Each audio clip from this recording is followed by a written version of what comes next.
Hello, welcome to Ben the Beekeeper. So this is the first inspection post the honey extraction that we did last week. So we're going to have a look at see what they've done to clean up that middle super, see how they're getting on filling this super. They're probably not doing anything with this super here.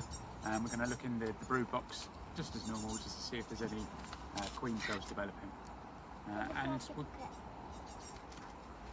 And we're also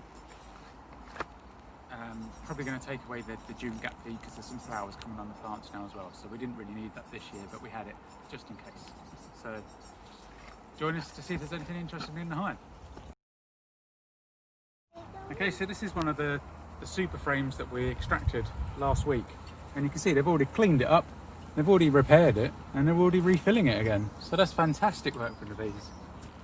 Okay, so we're just up to the 7th frame here, and looking down at the bottom corner of this frame here, there's a cell that's sticking out really long. It's not as circular or spherical as what we normally just put down to drone cells. We think this could be a queen cell. So for safety, we're going to knock this one off.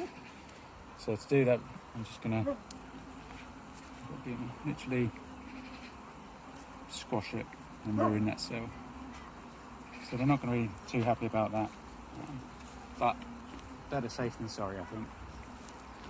So we just finished the bee inspection. We just saw that one strange cell which we killed. Yeah, join us next week, see where we are. Hopefully that super is going to be nearing ready to harvest. Thanks very much.